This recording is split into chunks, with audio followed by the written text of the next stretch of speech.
Hello everyone, what's up? Welcome to the GMB channel. Hope you will enjoy our video. Before we begins, hit the subscribe button and give this video a thumbs up. Here is the news title. The Chase's Bradley Walsh takes cheeky swipe at player 4, failing to chip in. The Chase left fans speechless after host Bradley Walsh took a cheeky swipe at one player after failing to impress in the final round.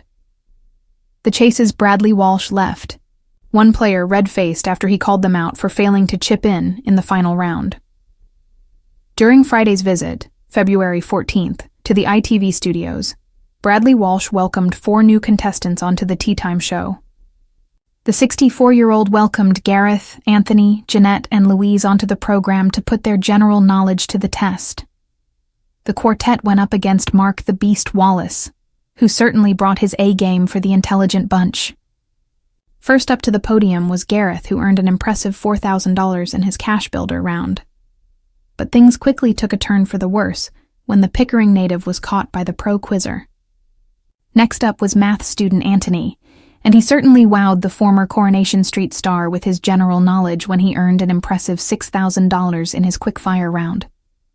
But the Brummie was determined not to follow in his teammates' footsteps, instead opting to go low with just $1,000. Thankfully, he made it through to the final round. After watching his success, contestant Jeanette decided to follow his lead, also opting to go with the low offer despite earning $2,000 in the cash builder round.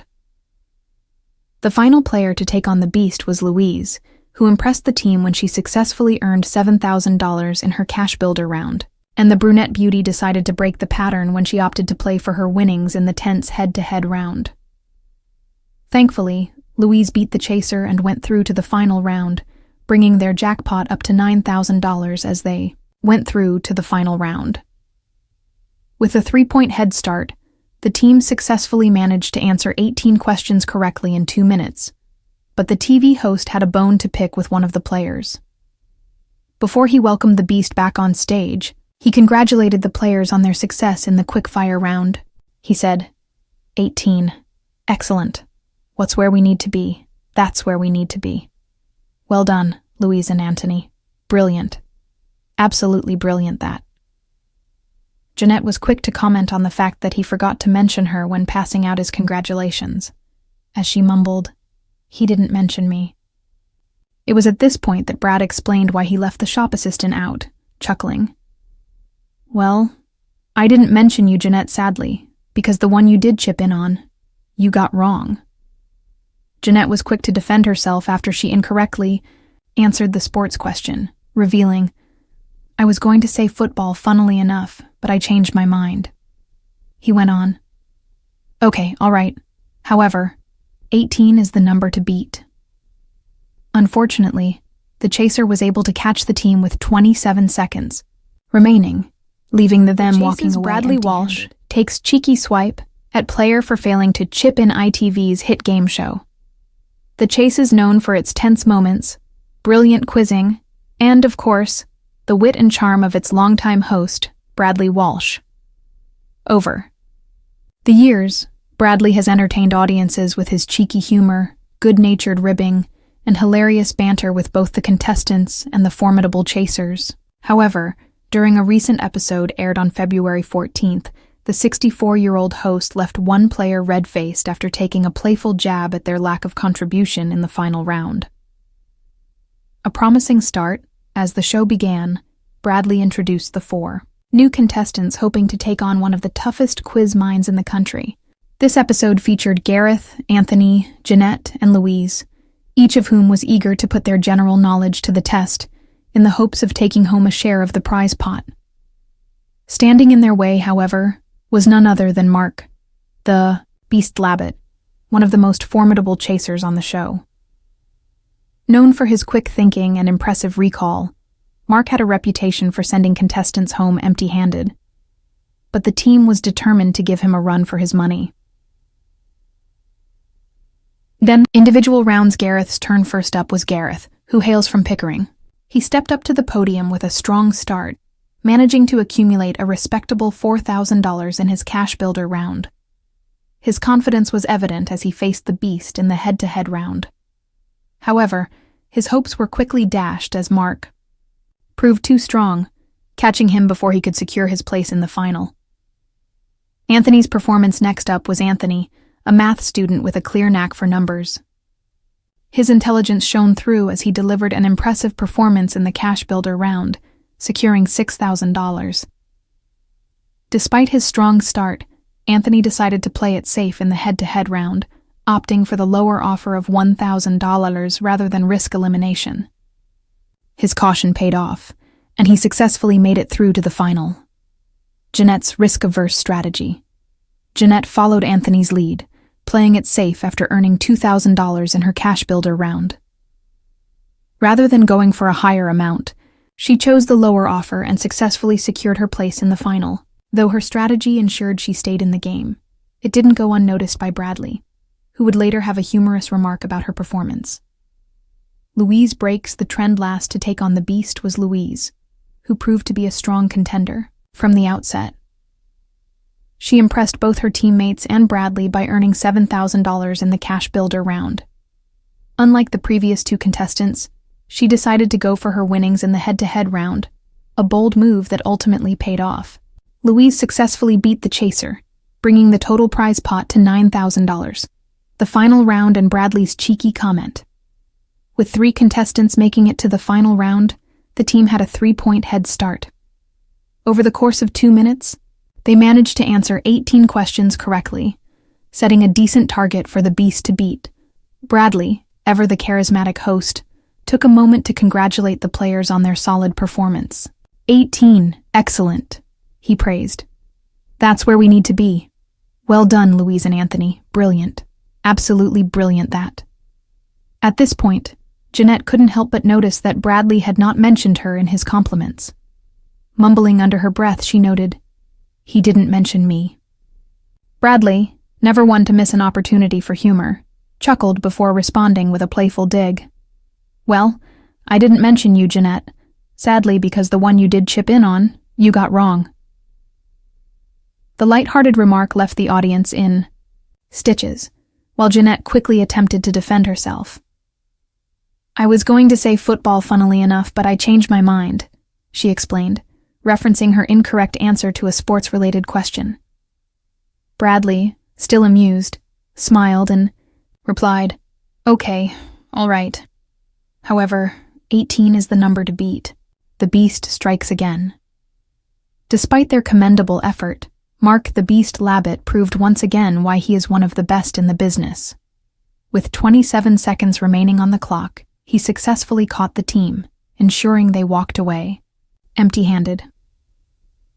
The disappointment was evident among the players, but Bradley ensured the episode ended on a lighter note. As always, he praised their performance and kept the energy high, despite their loss. A classic Bradley. Moment, Bradley. Walsh's quick wit and ability to create memorable moments are what make The Chase such a beloved show. His playful jab at Jeanette was all in good fun, and moments like these are what keep audiences coming back for more. From contestants taking risks to those playing it safe, and from intense quiz battles to humorous exchanges, this episode of The Chase question. Times Fiona Bruce. Speechless as guest says, "You're living on a different planet." Things got off to a rocky start on BBC's Question Time, when one audience member divided fans with her controversial question. Times Fiona Bruce, speechless as guest, says, "You're living on a different planet." Things got off to a rocky start on BBC's Question Time when one audience member divided fans with her controversial question. She asked, "With Donald Trump and Elon Musk getting things sorted in America, do you think Labor would benefit from more business people in government positions?" Fiona immediately pondered over the intriguing question, stating, "All right, Donald Trump again? My goodness. His name gets mentioned every day. Tracy, what do you think? You're basically saying that as far as you're concerned, they're getting things done. Could we benefit from that here?" It was at this point that the viewer insisted that she doesn't agree with everything that the president has done during his time in office, but emphasized that the U.S. has made great strides when he has been the leader of the country. She explained. I don't agree on lots of things that he's doing, but he's just doing things, whereas over here, nothing gets done. It takes forever to do anything. At least people are making a decision. These politicians, they're all at university, don't seem to know what they're doing. Everyday people seem to be able to make better decisions, or seem to know what the country needs because they're politicians living on a different planet. It didn't take long before fans flooded to X, formerly known as Twitter, to share their thoughts on her controversial question online. One user argued, "Let's see what Trump actually gets done. Popularists are great at promising all sorts. Now, doing things? Nah."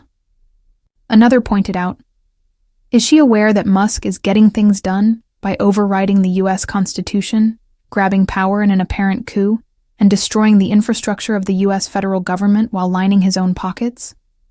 "Yeah." "No thanks," a third echoed. "Running a country like a business does not work. While you need to be businesslike, there are many aspects of the GUFT which are counter-business ethos, even good business ethos, like social and healthcare, education, etc." Meanwhile, one user agreed, "She's right. Get a businessman in to audit the NHS, stop buying paracetamol at 99 a box, and all the other billions wasted. Get a tech guy to organize metal detectors at all schools, stop knives in school, put a builder in to fix the potholes, etc., etc., etc."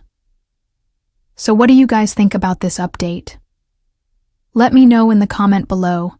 If you like my video, please press like button and subscribe for more. Hope I'll see you in next video question time host. Fiona Bruce was left in stunned silence after one bold guest hit out at politicians on the show. During Thursday's installment, February 13th of the BBC Politics evening show, the 60-year-old broadcaster returned to the helm, which was hosted in Northwich, Cheshire. The TV presenter welcomed Education Minister Jackie Smith from the government, Shadow Work and Pensions Minister Danny Kruger MP from the Conservatives, Home Affairs spokesperson Lisa Smart MP from the Liberal Democrats. Also joining them on the panel was writer and activist George Monbiot and writer Matthew Goodwin, who writes and commentates on populism and liberal democracy.